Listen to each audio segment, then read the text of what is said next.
What's up, guys? Welcome to another amazing episode of the Small Time Podcast Show. I'm your host, Asher.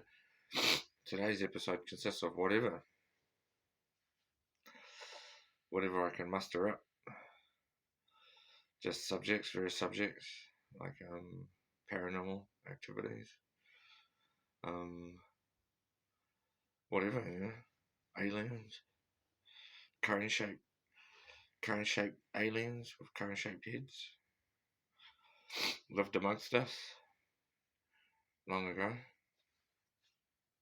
ancient astronaut theorized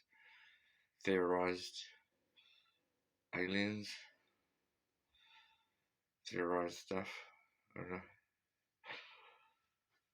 know. Yeah.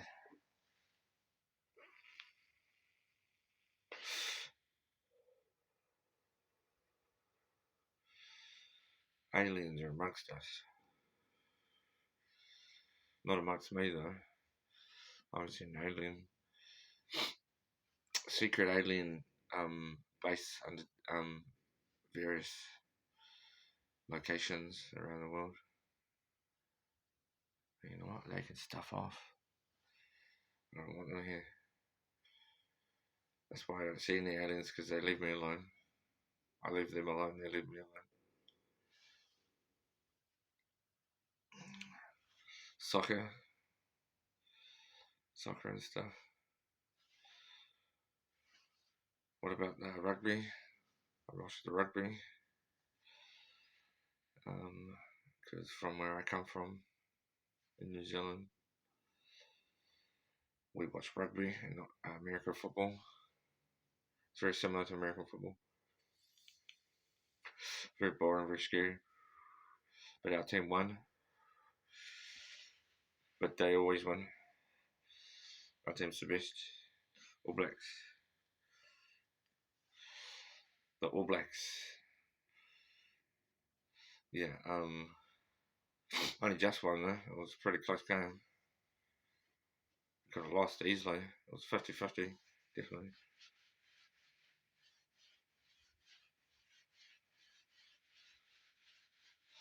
Yep. Had lots of fun watching that.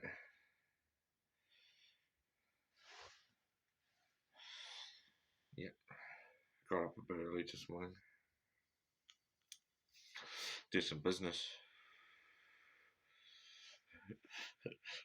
Business stuff.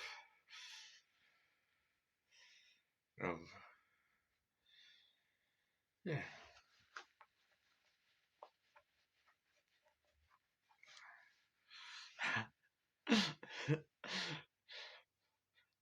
My viewers, man, I can't get bothered editing and putting music in, so I'm just gonna slap this up on YouTube just as is, because it takes long enough. Put it on YouTube. I want it's like an hour and a half one. It must take like 10 days to put up on YouTube for me and my connection.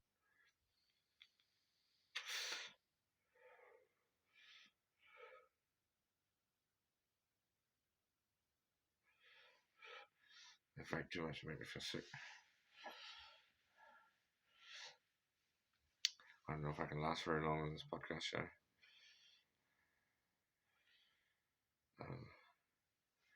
Physics. Talk about physics. What goes up must come down. Sir Isaac Newton. Neutrons and stars. Black holes. Big black holes. Astrophysics. Big black holes.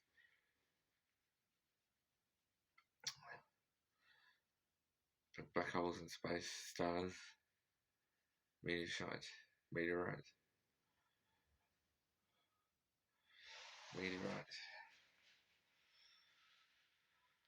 Oh. Oh, shit.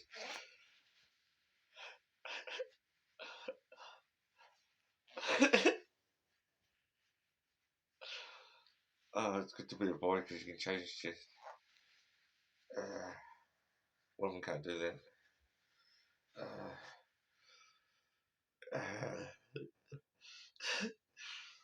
Whoa.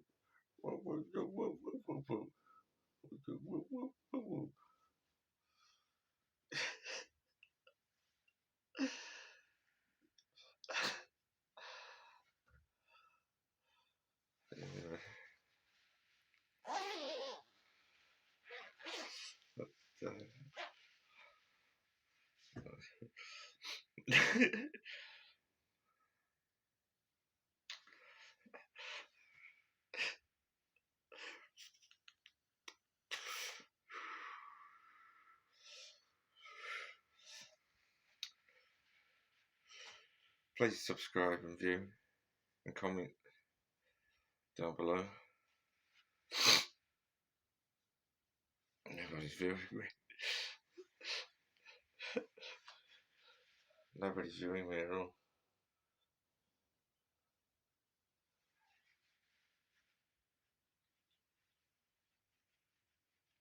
I'm not going to pull out my wiener if you think I'm going to pull out my wiener. I'm not going to. I'd do just about anything for some views. But I won't pull out my wiener. Be part of the Pornhub community. The Pornhub. Sign up to Pornhub. This is my next Facebook photo.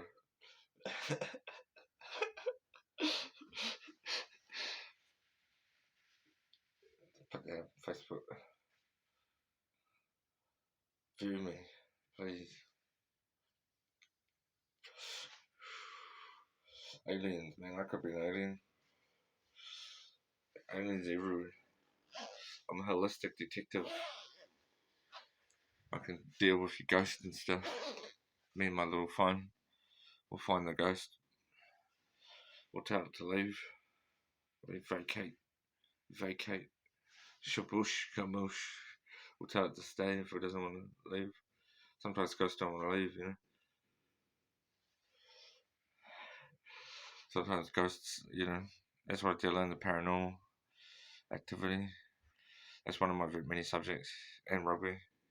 And boxing. Tyson Fury. Tyson Fury is number one of the boxing thing.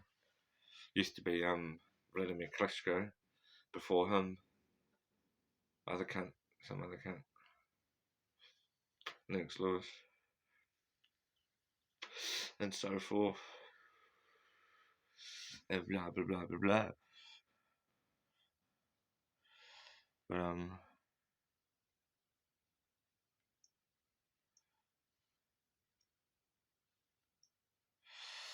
put some Tyson Fury.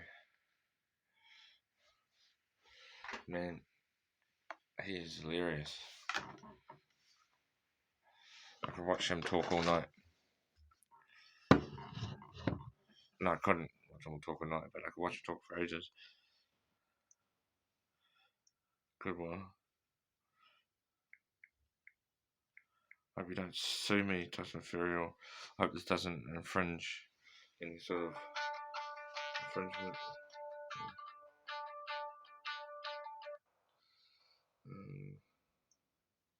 Podcast.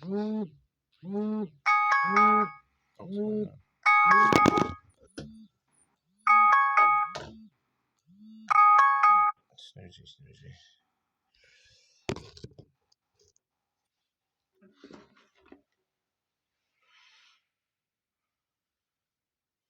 Tyson Fury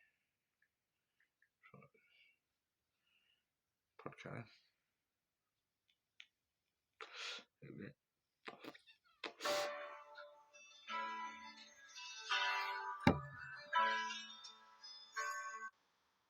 was in a severely, very bad part of my life. And the last thing on my mind was boxing or anything like that. And from then it was like, I need to see some doctors if I'm gonna have to go on medication. I'm gonna have to do it. Whatever's gonna be the remedy for this. I'm on medication. I have to do. I have to take it because the cycle would make me take it. I remember that like a few days had gone by and I felt back, not 100%, but I felt back like... Because I'm mental. Not panic attack mode. Minimum. I remember like saying, Parasol, let's just book a little holiday away for the family, me and you and the kids. Let's go away for a few days a week. And let's go to my favourite place ever, France. It's always been like a special place for me. I remember going there, and as soon as I got there, it started again. Anxiety, like mad. I was there for 2 days, and she said, this can't happen, we have to go home. I wonder how big he is in real life, I Tyson was Fury. dead against taking these pills, but she was carrying I'd love to just size him up, you know. I was there two nights, 2 days. Like, no slept. It's like lying in bed, like looking through the windows and stuff. Up to his shins. Checking the doors. I was just so scared. And on the third day of having no sleep, I was so tired, but I wouldn't go to sleep. It wouldn't let me switch. I was praying to God. I said, please let me go to sleep. Please let me go to sleep. 2 days, 2 nights, no sleeping. Just like constantly working. Really, see if we're going to get knocked out. All through the night. Knocked out. Oh, that's very nice. See if we're going to get knocked out. Tyson Fury knocked out. And it felt like the best sleep David ever. Tor knocked out. The next day we flew back. It's something you'll never see. David Tor, I know a lot about that.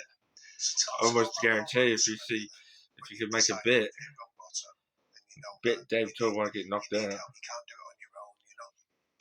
Because he won't. Tell us about that moment when you go. Like, You can put him in the ring with Tyson Fury, he won't get knocked out. He'll lose, but he won't get knocked out. I started watching videos. I spoke to quite a few people, doctors, psychiatrists, all that. Like others. He's not the only one. The first day Lots of boxers don't get knocked out. It's a big work. And I was thinking to myself, this is not going to be for me. This telling this man all my problems. My dad's there listening to me as well. Why did you feel the need to go with them as opposed to going on your own? I just felt like I didn't know what to expect. And like they wasn't going to leave me. It was just like, this was a problem. Like, something's going to happen with him. I imagine how scared they was. Like, having the responsibility of having this giant person. What it was like having lots of money. Who's very unwell and about to do some damage. What's it like having lots of money?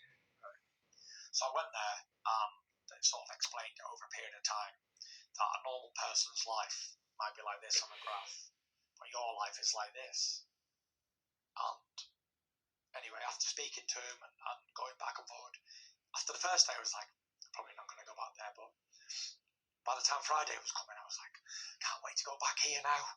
Looking forward to this. It was like I was going on holiday or something. And what was it that was happening in those meetings that moved you to that point? It was just, I suppose, the education of what was going on. They explained to me what was happening. And it was so refreshing to know that I wasn't on my own out there. And this wasn't some disease that only I had. And that it was controllable.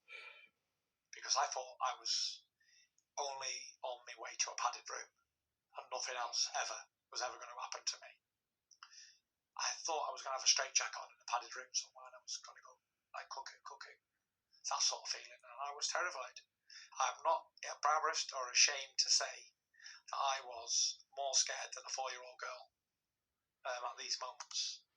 And it was the most terrifying, frightening experience I've ever had in my life. And I hope to God I never have to go back there. And I'm not cutting it short. I've got plenty of time. Same time, I went and we seeked out the best psychologist in this country. Yep. So we drove there, me and my dad. We went seeing this lady, and she had a big file of papers like that. We spent like 2 hours in a room. She was asking me questions, ticking, marking, all this sort of stuff. When it had finished, she said, "Oh, that's done now, Tyson. Can I have a word with you, John?" And she said to me, "Dad, he is at very high suicide risk." And she said, because he's got faith in God, if he didn't have that, he would have killed himself already. And he needs watching at all times, type of thing. So can you imagine my dad hearing that? And in that, a couple of days goes by and we get this like report back, everything, they've done all the tests on me and all sort of stuff, and I come back with bipolar disorder, anxiety, paranoia, there was a load of other things. I'm mental too, man. Was it good for you for the first time in your I got all life? those mental diseases. Someone say, this is what you got. This is it. Like, these are going to be your medication forever type of thing. I was thinking,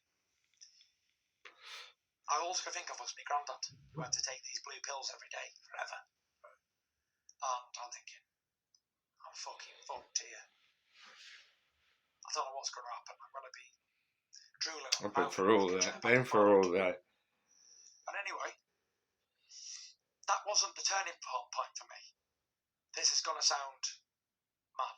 But after all this, even seeing these doctors going and being assessed by the leading person in the country, downloading all the information in my mind and all that, I suppose the turning point was this all had a big influence on the turning point, I would say.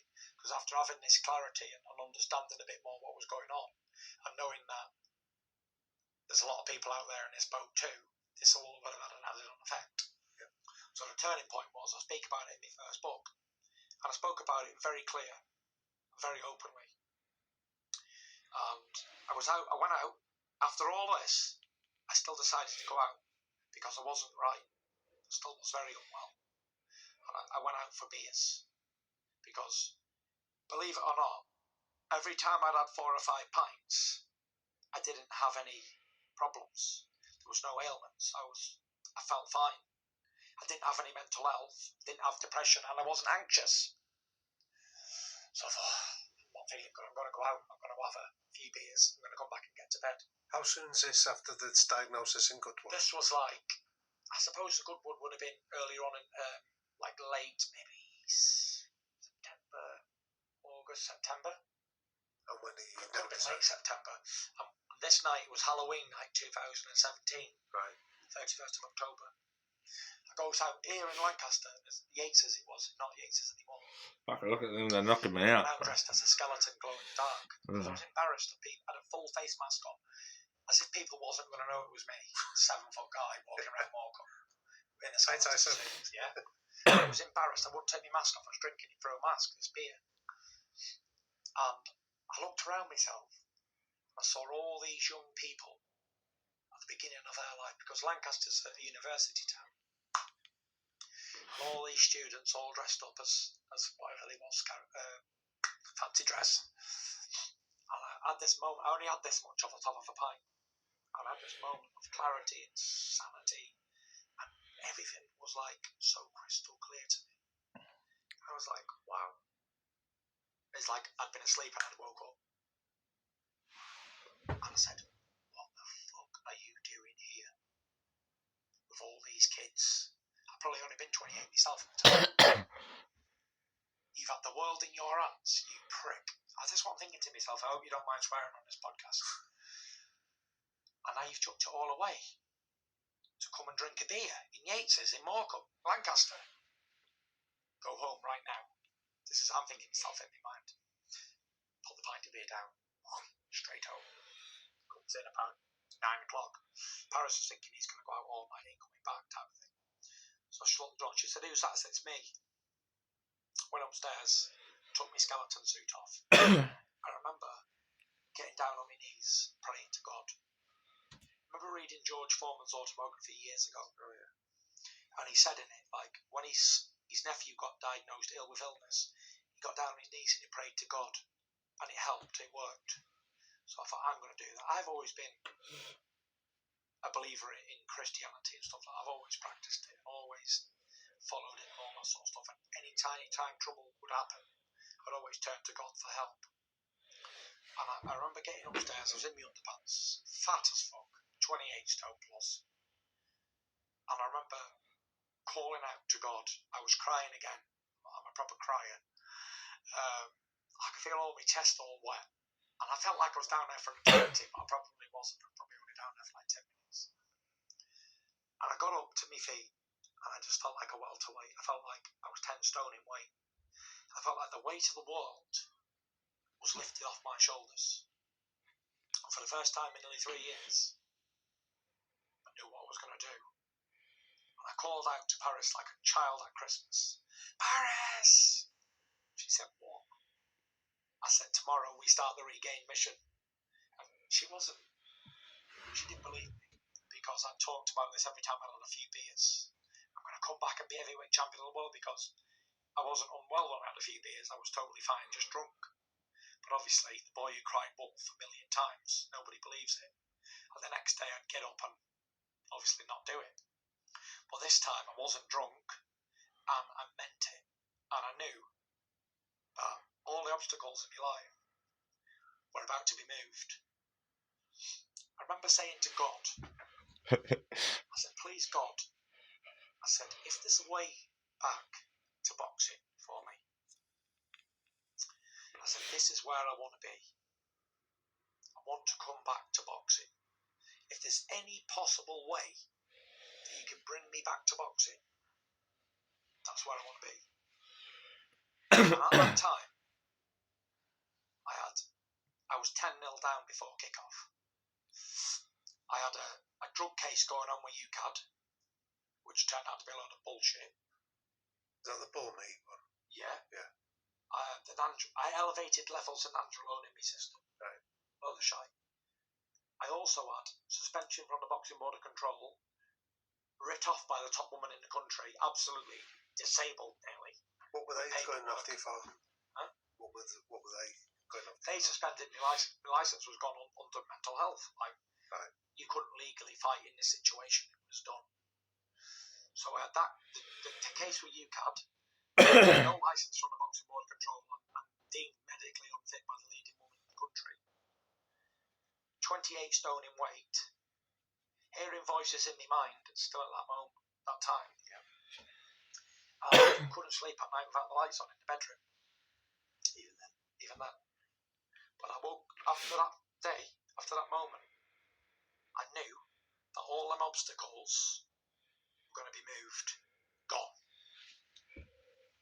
And Paris said, you couldn't box even if you wanted to, even if you was 18 stone right now, you couldn't box. There's too much going on. I said, everything's going to be alright, don't worry. I'm going to become world heavyweight champion again. The next day, I even got the video on my phone, and I'm going to show you in a minute. I'd love to see it. The next day... The video of what? The video of the turning point. Can we... Well, I'll show you in a minute. Yeah. Gets me sweatsuit on, and I was going to go for a run down the canal near mine. Obviously, I couldn't run. I was too heavy. I didn't know that at the time. And I couldn't run half a mile. So I started walking. And I was scrolling down Instagram as I was walking. And I saw a video of Deontay Wilder saying, I saw Tyson Fury recently, and he's a mess. He's a fat whatever. And he's never coming back, and it's such a travesty that this fight didn't happen. And I was thinking, you know what, mate? I'm coming back and I'm knocking you out. And I remember calling Ben Davison on that day, because I'd worked with Ben earlier on before the panic attack for one of Billy Joe's fights in Spain. And I called Ben and I said, Ben, I want you to train me, and I'm going to come back and I'm going to get my license, and it's going to be all right. And he was like, you've got all this going on in your life, like probably not. He's lies in it. I said, I promise you, it's all going to go away quite quickly, and everything's going to be all right, and I'm going to get back, and I'm going to get back boxing. And I did. Yeah. Now, can I ask you here, because I see your career in two parts. The first part before you've had this, I do as well. and then the second one. Two careers. But you've described how on that first career you were obsessive about becoming the heavyweight champion of the world. You almost ignored these mental health challenges and stuff that eventually caused this crash. So you've had this sense of mission to get there, and yet it's the same sense of mission that you're now deciding is going to lift you out of the dark place you're in. Yeah. What were you doing differently on the second mission then that was going to avoid the same crash? Whatever home you're searching for, I think I found it. it all starts at realestate.co.nz. I felt like I had the experience and the know-how to overcome the challenges. And this is going to sound strange, as if this full interview hasn't already. While I was preparing to fight Sefer Seferi in Manchester, he's back. I've sort of skipped a little bit anyway. The Boxing Board of Control they said to me, right, you want to come back? Great. If you can get made medically fit again by the same person who wrote you off before, we'll give you a license back. I was thinking, never in a million So I had to get all that. The court case went away. They decided it wasn't going to fulfill it any longer. And so overnight, bang, within a week, no court case.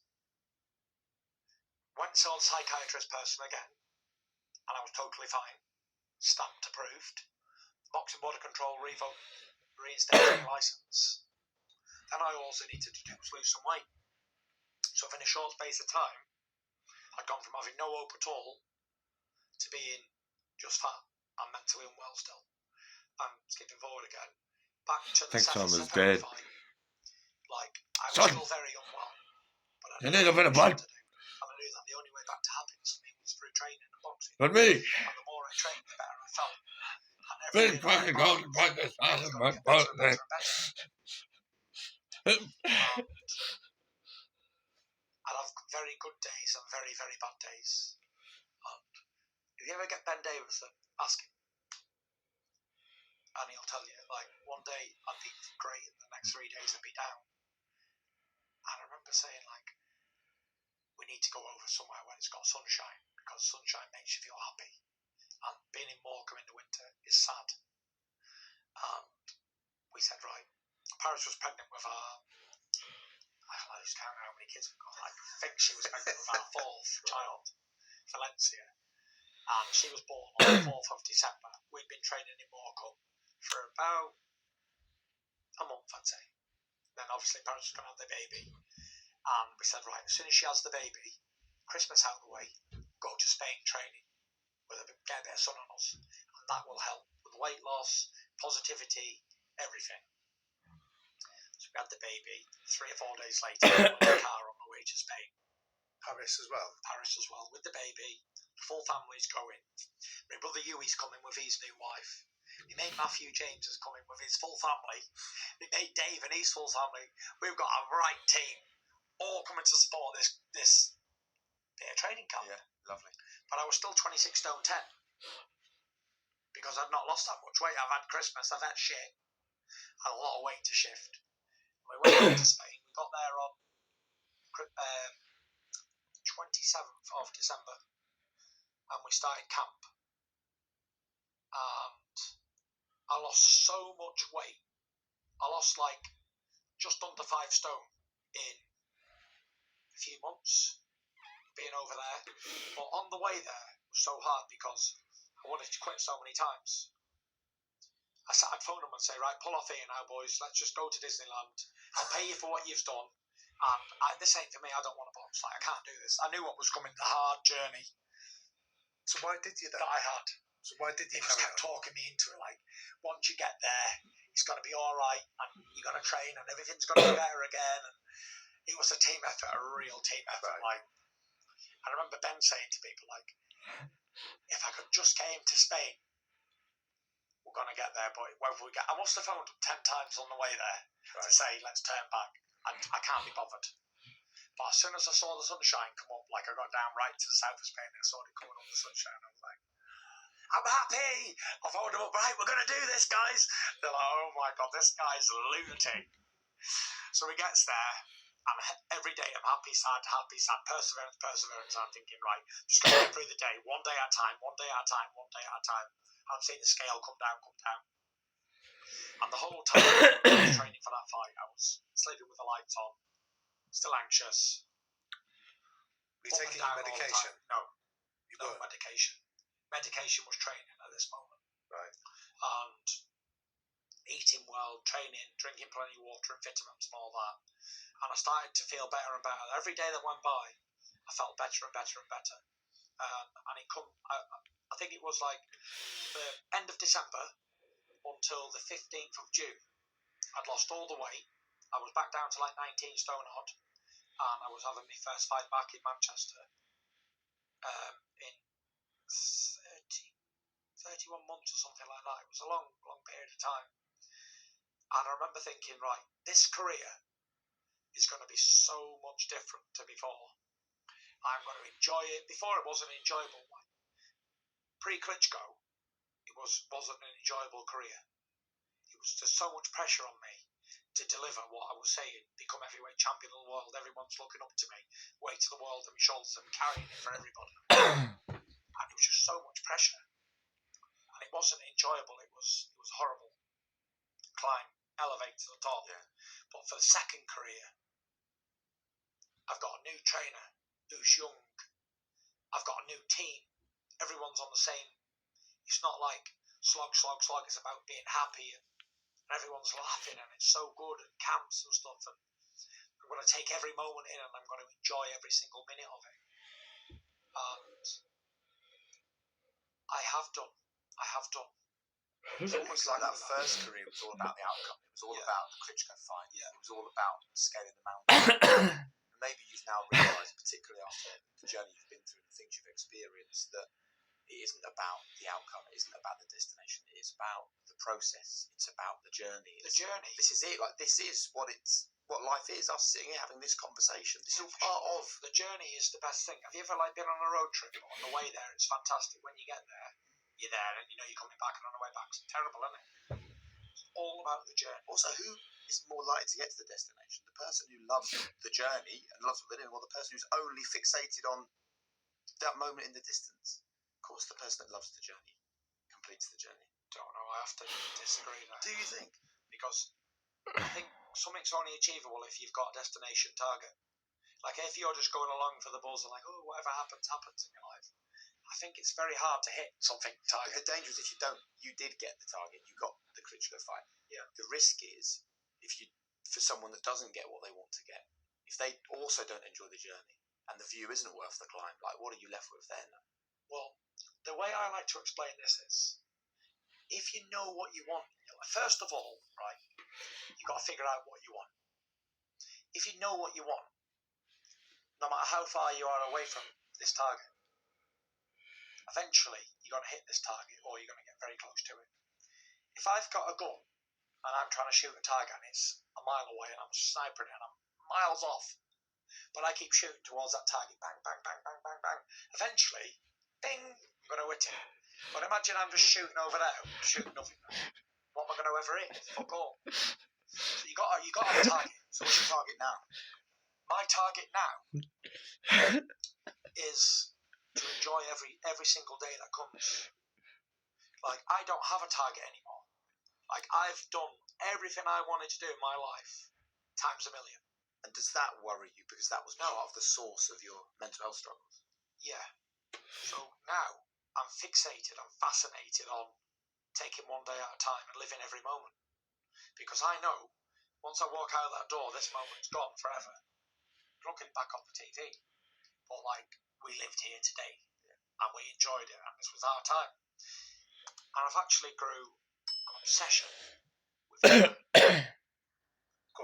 I'm absolutely obsessed with time and owning it and living it and being very, very, very in this moment. Because I know I've lived a lot of my life focusing on a future event. And I know I've missed out on a lot of stuff that was happening, that was a reality that I had no interest in, I didn't pay any attention to, because I was only fascinated, fixated on Klitschko, beating him, becoming heavyweight champion. Since then, it's all about living in this moment. For the journey. Yeah, and being here right now. I'm not thinking about going to the gym in a bit. I'm not thinking about what's going to happen next week or going on holiday next year or Christmas. I'm thinking about what I'm doing right now and I'm enjoying it. That's how I live my life now. Short-term goals. Being present is... Being present, for sure. Short-term goals, no matter what it is, how small they are, or how big they are. So how do you set your day up now then? Talk us through a typical day now for Tyson. So I have a very structured routine life. I find that works for me, being a mental health patient. And when I've got nothing to do, no targets, no short-term goals, no nothing, it's like pissing in the wind for me. It's a disastrous moment. So I know every single day I'm getting up at 6 o'clock in the morning. I'm going to get showered and messed around, do all that sort of stuff. I'm getting the kids up out of bed and taking them to school. I'm going to feed the dog, take him for a walk. After the school, I'm going to go for a run down the promenade, 3 or 4 miles. I'm going to come back, I'm going to have some breakfast. I'm going to do my daily jobs, whether it's taking the bins or paying some bills or tidying up, doing some weeding, whatever I'm doing. And then I'm going to pick the kids up from school, and then I'm going to go to the gym at 4 o'clock. I'm going to train for maybe an hour and a half, 2 hours, come back, shower up, get me tea, relax, get to bed early. 9 o'clock, 9:30, I'm out cold. That's every day.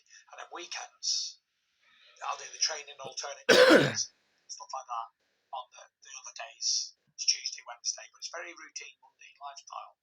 And on the weekend, Saturday, I'll do a nice long run in the morning, 6 mile or maybe a hill run or something.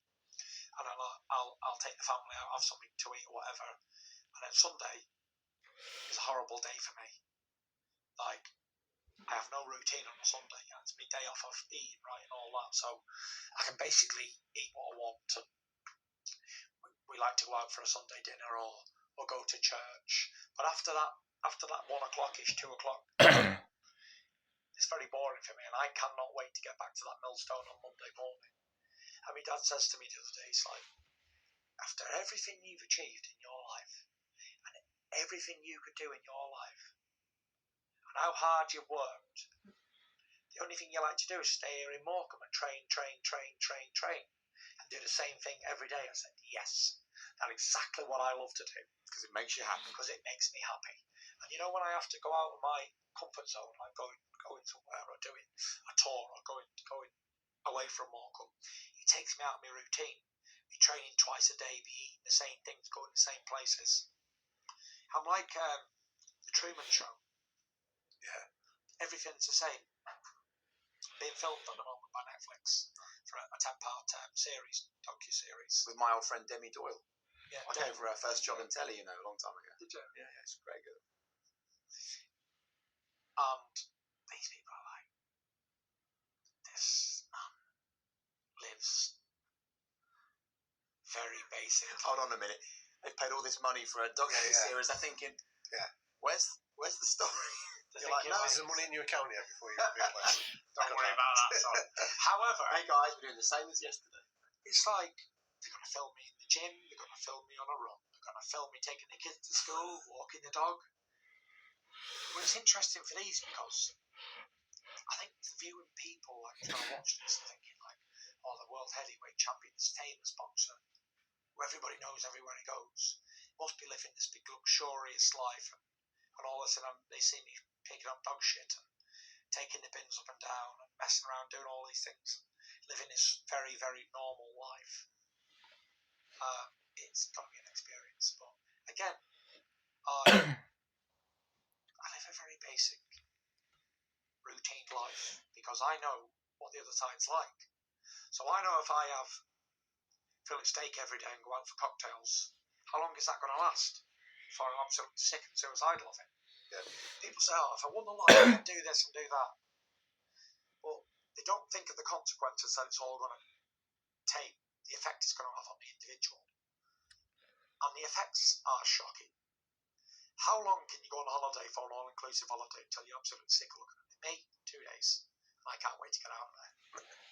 Well, some people might be able to do it for a week, 2 weeks even. But imagine having nothing to do in your life and just doing that every single day. Like, I have to live routine. It brings happiness. And I don't know how long my body will be able to put up with wear and tear. Like, I sit here today as a battered person to bits. I've had operation elbows. My joints wore out with all the training over the years. Tyson Fury, right? Battering the roads and punching things to pieces and all the fights I've had and all the sparring. Tyson, All the camps and everything. But I know that I have to continue. I have to continue. Because the day I stop training is the day I die. See, but that's where for me, like, there's warning lights here, Tyson. That big fat no. because you've been around it like I have. You've seen loads of lads that have said, "Oh, when I get out, that's me done. I'm never going to look back." I've just experienced it recently. Yeah. And how many do you get that then get tempted when when the spotlight moves to somebody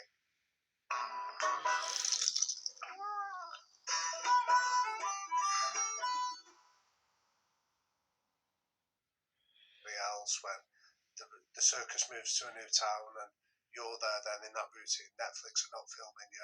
You're stuck in that routine and you're thinking, I could do one more fight. I've got one more person taking me on. How are you going to avoid that? Well, I've obviously failed drastically because I retired back in April and I would have passed any polygraph test in the world, any lie detector. I wholeheartedly meant it. So this wasn't another No, Gypsy King no. stunt. This was a genuine. This was genuine. Hand on heart, swear to God, in Jesus' name, I meant retirement. I did not want a box. In fact, I don't want a box now. I'm going to get to that in a minute. I did not want to fight on anymore. Like, I wanted to retire after Wilder 3. Like, coming out of that ring and feeling like I was going to have a brain injury. Had lumps on the side of my head like fists. Memory loss you had, didn't you? Memory loss, couldn't remember anything. How many times I've been down, didn't know. Is that the first time that's happened? Yeah. Didn't know where I was. That's a warning sign not to yeah. ignore, isn't it? I was in Vegas. I didn't know what hotel I was in. Didn't know where I was staying. Nothing. And then I said to Paris, like, this is it, babe. No more. And I won't put you through this. I'm looking outside the ring. My wife looks like she's going to have an heart attack. My brothers are like, nuts. Just everyone's terrified. Like, going on the floor, getting up all these things, getting battered to fuck. You just never know what's going to happen. Yeah. And I said, like, that's it now. She said, thank God for that. I'm very, very happy that this is done. And I meant it then as well. And I got back home and I thought to myself, like, after a week of contemplating this, let it sink in, I said, I got to fight again, Paris. She said, why? I said, because I owe it to the fans in the UK to fight back home. I've been away since 2018. All these people have travelled to Las Vegas and watched a pay-per-view at 5 o'clock in the morning. Yeah, but wouldn't it be nice, I said, to have one more fight back at home and give everybody an opportunity to come and see it live one more time? She said, if this is going to be the last one, I said, I promise you, mate, this is the last one. No more. So I called up Frank Warren. I said, Frank, I know you're going to hate me for this, but I want to fight again. So anyway, we sorted out a deal with the mandatory Dylan White. And anyway, it went on to be the biggest boxing event in history. This country, 94,000 people. And that was it. Farewell, goodbye, forever. Adele, And this also, is the end. the punch that finished that fight was with two spinning out on it, but 94,000 at Wembley. It was an epic moment to go. Why not stop then? Well, I'm going to get to that now. But can I just jump in? Go on. Like, I don't believe, with all due respect, when you tell me about I want to do it for the fans. Why would you care? Do you know what I mean? These are the same fans that, like, in your world, you've got to tighten the circle who you listen to. You have to. Yeah, the fans are nice, and it's nice to play the game of engaging with the fans and things like that. But that wasn't the real reason. I'm struggling That was 100% the reason. There was no other reason. Why I though? came back. I didn't come back for money because I made a lot of money out of that trilogy. But why would you care about the fans then? I'll Tell us you that. why. Because when you go out that door and walk down the street with me, and you've got people crying their eyes out, suffering with mental health problems, all this stuff that's going on, right? And they look at me like a hero. I'm a shining light to them. And like I say, these people spend hard-earned money travelling across the Atlantic Ocean to Las Vegas and waiting up all night to see me fight in America. Why not owe it to the fans and give them what they want one last time? Why don't you let them just come in for free then and do it that way? Because I would do that. I've offered to fight Joshua for free. Right. And I swear to God, in Jesus' name, I'd do it. But you've got promoters and everybody else around you that are not willing to do that. So that's why. However, that is the only reason I came back.